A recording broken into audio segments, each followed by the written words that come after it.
Good morning, students. I'm Ritesh, sir, your chemistry teacher, and let's start our a new topic: charge to mass ratio of electrons. Today we have studied about cathode rays, properties, and discovery of electron.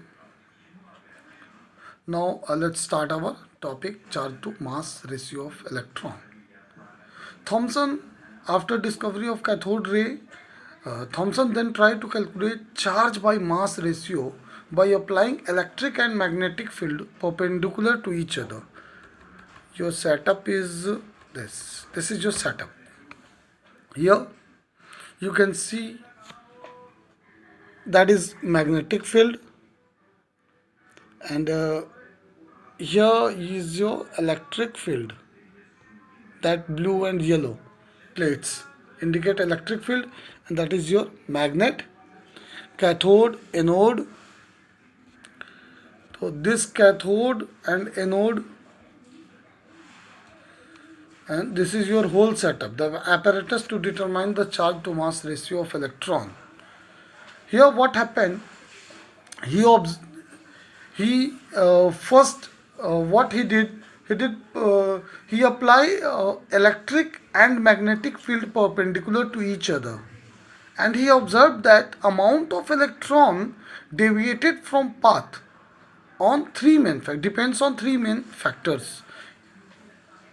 Now if we apply power here, then this is our cathode ray, and the cathode ray is deviated. Here cathode ray is deviated due to these electric and magnetic field. Now he conclude that the magnitude of negative charge of the particle, more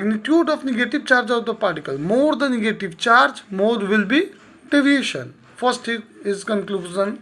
Second conclusion is the mass of particle, the lighter the particle, greater the deviation. And his third point is the strength of electric or magnetic field.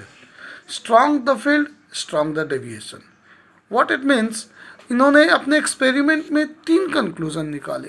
पहला conclusion क्या था कि जब हम किसी setup पे electric field apply कर रहे हैं, तो इलेक्ट्रिक फील्ड अप्लाई करने के बाद इस सेटअप में जब इलेक्ट्रिक फील्ड अप्लाई कर रहे हैं, तो इलेक्ट्रिक फील्ड और मैग्नेटिक फील्ड अप्लाई किया, इलेक्ट्रिसिटी दिया, पावर देते ही ये कैथोड रे मेरा 3 तरह से डेविएट हो रहा है.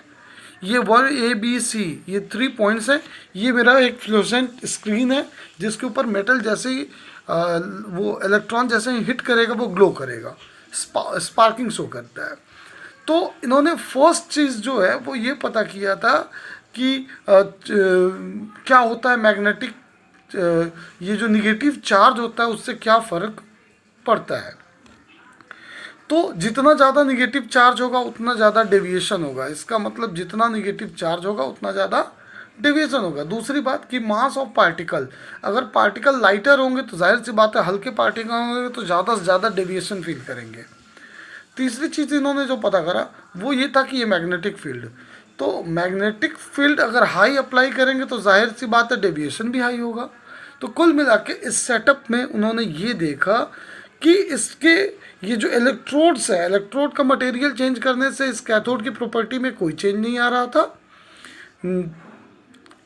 ना तो इसके अंदर का जो गैस है उसे चेंज करने से कोई फ़र्क पड़ रहा था. फ़र्क किससे पड़ रहा था, अगर भाई इलेक्ट्रिक फील्ड आप ज़्यादा स्ट्रेंथ की अप्लाई कर देंगे तो डेविएशन ज़्यादा होगा, मैग्नेटिक फील्ड ज़्यादा स्ट्रेंथ की करेंगे तो डेविएशन ज़्यादा होगा. तो ये 3 कंक्लूजन इन्होंने निकाला. इसके बाद इन्होंने पता करा जो E/M रेशियो वो था आपका 1.758820 इंटू 10⁻11. ये दिस वन 1.758820 इंटू. तो ये कंक्लूजन निकाला उन्होंने, ये E/M रेशियो निकाला अपने इस एक्सपेरिमेंट से. When Me is a mass electron, where E is electron, M is mass of electron. After that, one more scientist is there, Robert Millikan. तो रॉबर्ट मिलिकन जो है उन्होंने 1909 में 1909 में एक एक्सपेरिमेंट करा, उस एक्सपेरिमेंट का नाम था ऑयल ड्रॉप एक्सपेरिमेंट। उन्होंने अपने ऑयल ड्रॉप एक्सपेरिमेंट से ये पता किया कि ये आपका है ऑयल ड्रॉप एक्सपेरिमेंट का सेटअप। बेसिकली इसी सेटअप के लिए मैंने यूज़ करा है आपको लैपटॉप।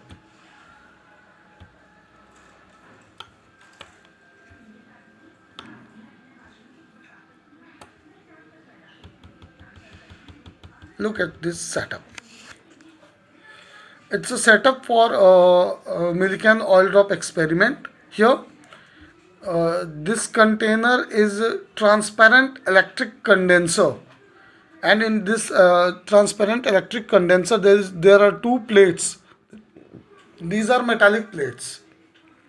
अब क्या हो रहा है, इन मेटालिक प्लेट्स पे मैं इलेक्ट्रिसिटी अप्लाई करूँगा। ओके, यहाँ एक एटोमाइज़र है जो ऑयल को इसके अंदर पंप करेगा या स्प्रे करेगा। यहाँ टेलीस्कोप से हम देखेंगे कि वो ऑयल ड्रॉप्स जो हैं उनके अंदर क्या चेंजेस आ रहे हैं। यहाँ से एक्सरे हम देंगे और ये प्लेट्स है। अब इसके बारे में मैं बता रहा हूँ हर एक चीज़ के बारे में।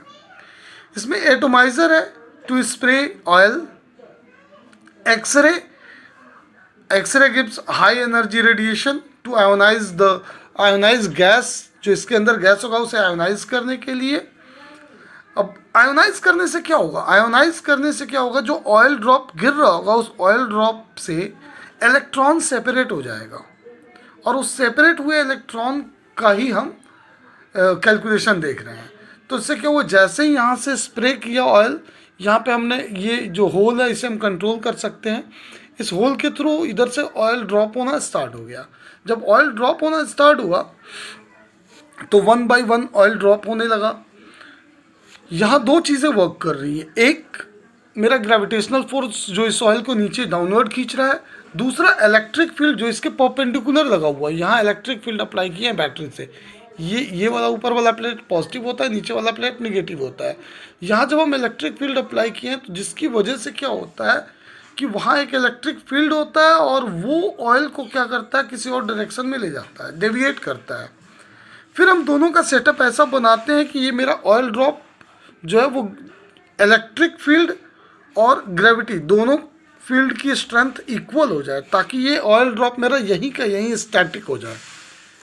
जब मेरा ऑयल ड्रॉप वहीं का वहीं स्टैटिक हो जाएगा, फिर हमने क्या करा, हमने उस पर अप्लाई करा इलेक्ट्रिक चार्ज, यहाँ से एक्सरे देकर। जैसे ही एक्सरे दिया तो इस ऑयल ड्रॉप से इलेक्ट्रॉन सेपरेट हो गया, ढेर सारे इलेक्ट्रॉन सेपरेट हुए 1 बाय 1। यहाँ पे 2-3 ऑयल ड्रॉप थे, उनको स्टैटिक कर दिया और हमने देखा कि वहाँ से चार्ज सेपरेट हो रहा है। तो what he found that magnitude of electric charge is integral multiple of e. यहाँ जो चार्ज है वो एक, जैसे किसी के पास ई चार्ज है, किसी के पास 2 ई चार्ज है, किसी के पास 3 ई चार्ज है, तो ये जो 1, 2, 3 चार्ज है ये इंटीग्रल मल्टीपल है ई का। तो इन्होंने क्या कैलकुलेट करा कि जो चार्ज होता है Q is equal to n e, ये Q is equal to n e, ये इन्होंने इससे कैलकुलेट करा, Q is equal to n e.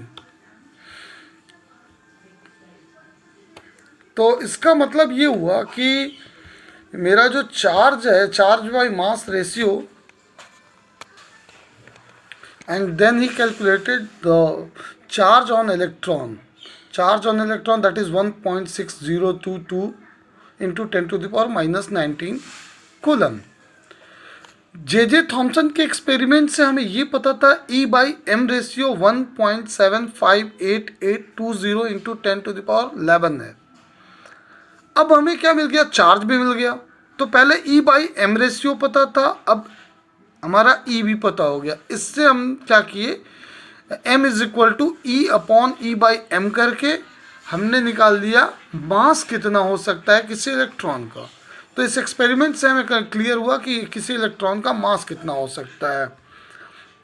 तो मास कैलकुलेट हुआ 9.1094 इंटू 10⁻31 kg।